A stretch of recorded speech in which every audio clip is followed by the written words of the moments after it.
Hey guys, Dave from Florida here, and I'm in Christmas, Florida, and I'm at the Fort Christmas Historical Park. And a little bit about this park. On December 25th in 1837, a force of 2,000 U.S. Army and the Alabama Volunteers arrived near this spot to construct a supply depot. The United States of America was in the midst of the Second Seminole Indian War, with the Battle of the Okeechobee taking place the same day. A company of about 80 soldiers remained encamped at Fort Christmas. As the war progressed, military action moved southward. As a result, the supplies were no longer routed by land, but by ship to Fort Juniper at Juniper Inlet. Thus, Fort Christmas was abandoned in March of 1838. So, what they have here is different buildings from different periods that are here. So let's check it out. Okay, in front of me is the Parton home from 1953. Keep in mind, this is a pioneer village, and all the buildings here are not necessarily from the period when the fort used to sit here.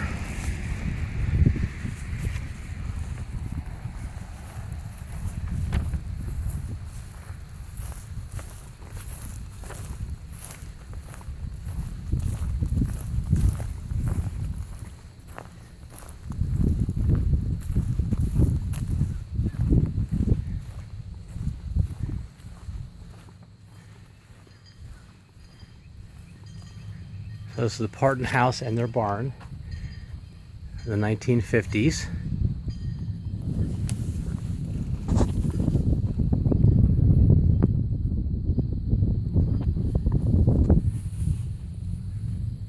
And Dixie Parton was born in 1893 and died in 1977, was the youngest son of Hugh Gilmore Parton Jr.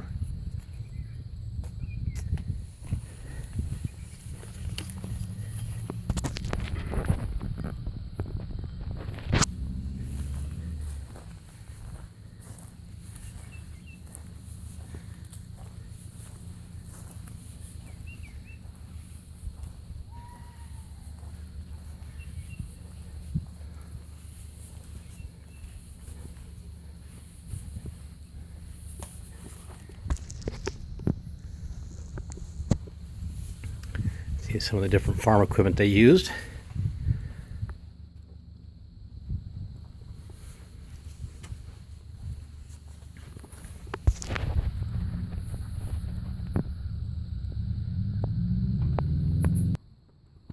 I'm standing in front of the lunchroom. This was at the Union School. It was built in the early 1930s. Until that time, lunch was eaten out of doors. Children brought lunch from home in a small bucket or basket. The lunchroom provided shelter from the rain and cold weather. In the 1930s, Orange County Public Schools hired a cook and a cook's helper to provide hot lunches for the students.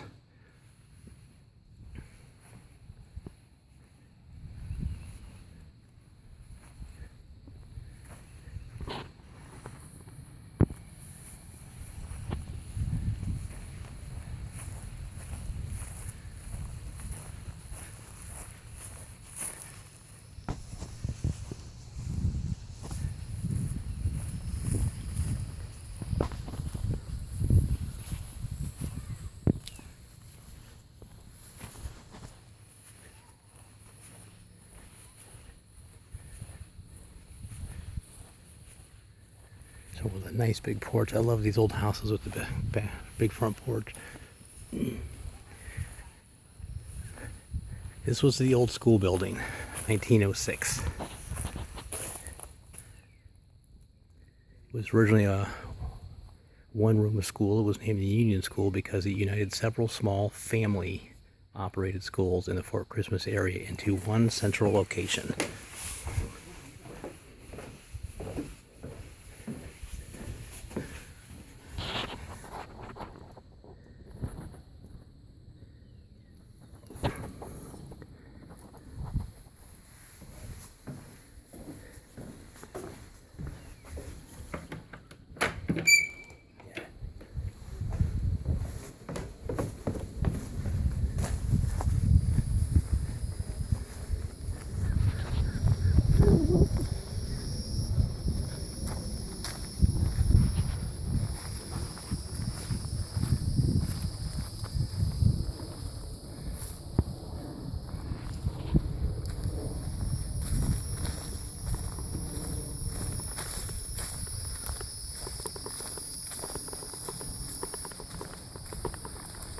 Fairly large schoolhouse for that time.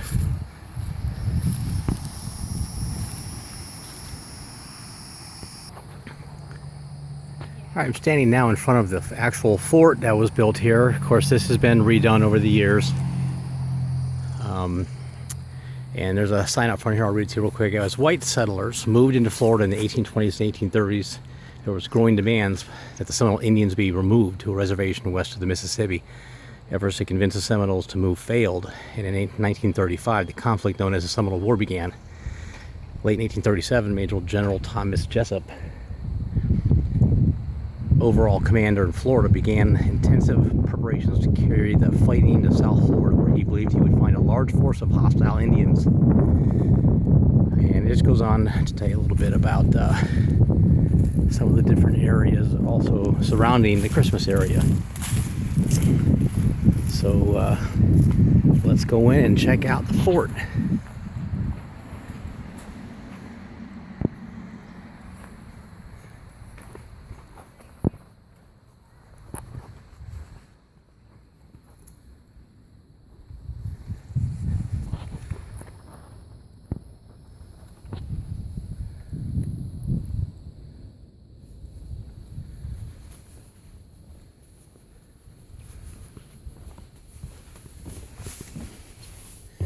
This is they're called the blockhouse. Served as lookouts, headquarters of the general, protection of the troops. In the event of the Indian attack, two blockhouses were constructed on opposite corners. So then you can see the other one over here.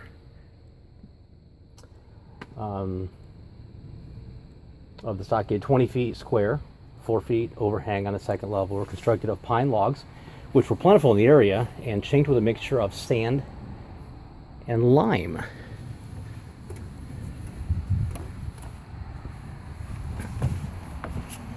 Take a walk down here. And this was the powder magazine. So this is basically where our ammunitions were stored. Powder magazine was used for storing ammunition and was below ground level for safety. In 1837, the United States Army was using flintlock muskets manufactured at Springfield and Harper's Ferry armories.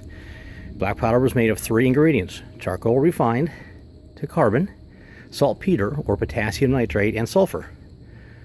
Proportions used were approximately 75% saltpeter and 15% charcoal, and 10% sulfur.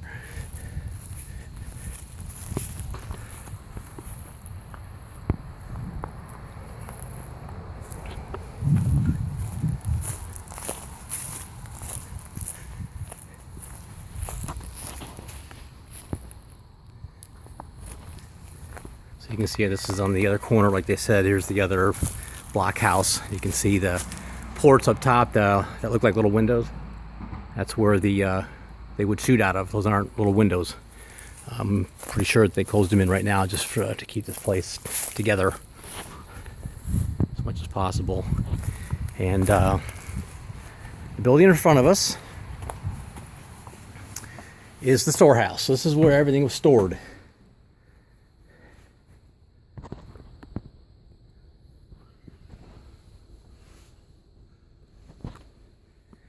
The storehouse was used for storing Army rations and supplies. Food staples consisted of salt pork, dried beef, corn, beans, rice, and coffee, plus condiments as salt, brown sugar, vinegar, molasses, equipment and supplies for an army, such as one that would build for Christmas. They were substantial and consisted of building tools and materials, plus those items necessary to keep the army in good repair. Articles required for an advanced depot by order of General Thomas Jessup are listed inside the storehouse. It's kind of hard to see inside here. Able to see a little bit. All these buildings are locked today.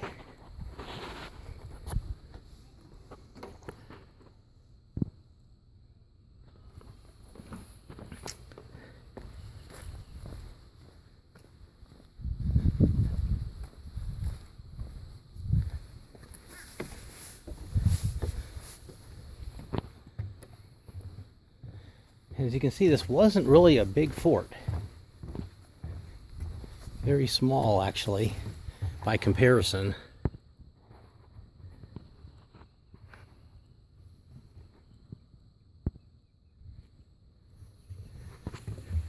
Well, let's continue on and check out some of the other buildings here at Fort Christmas.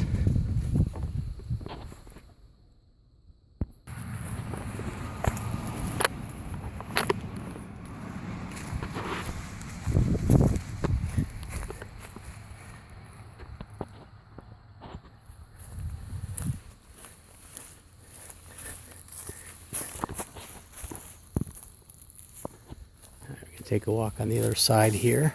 This is a rather large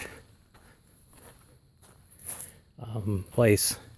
Now, for some strange reason, the rest of this area is blocked off right now. I don't understand why. So we're just going to have to wing it here. You can see over there some old farming equipment. And there's a little, looks like a little house right here in front of me. It's called the Yates House, actually. So yes, it's a small little house. That'd be considered a tiny house. And then you had the Beehead Ranch building, which is right here.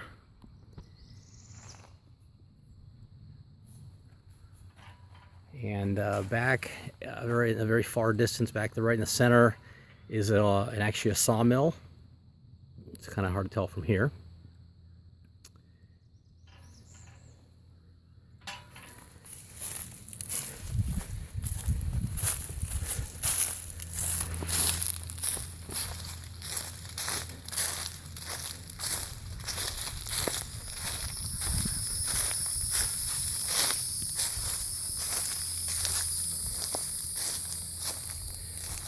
Apologize for the sun here, but it's that time of day, unfortunately.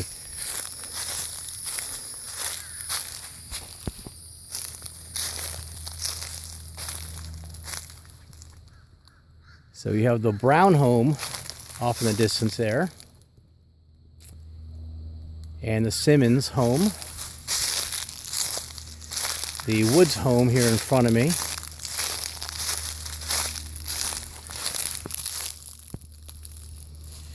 And then let's take a glance back here at the ranch home. And you can tell, well, the sun was really beating down from the roof, aluminum roof. I'm assuming it's aluminum. And so it was kind of drowning out the picture a little bit.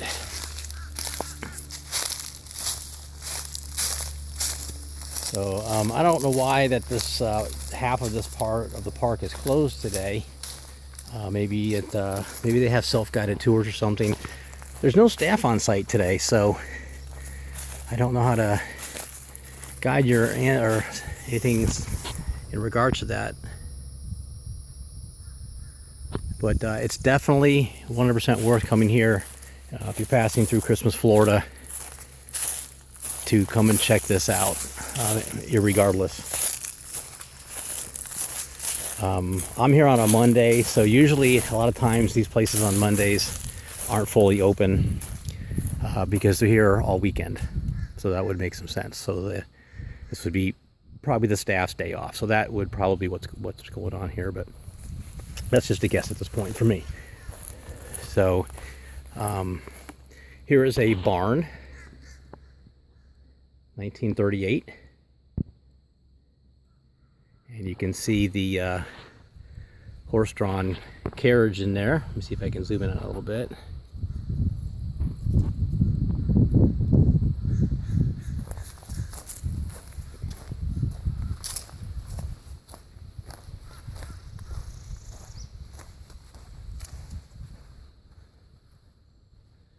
So,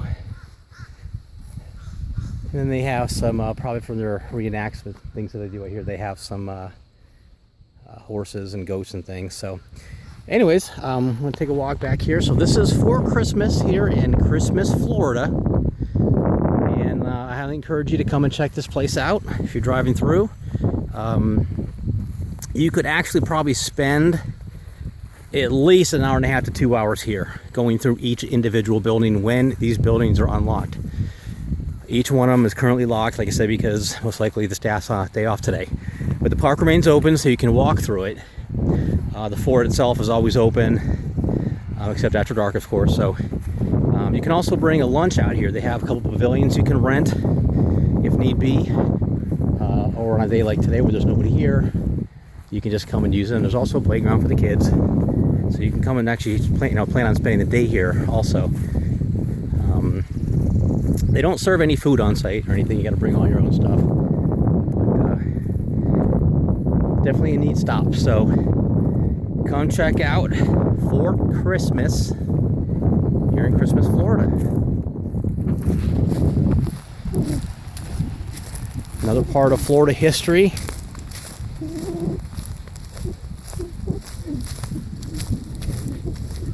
Right off the beaten path.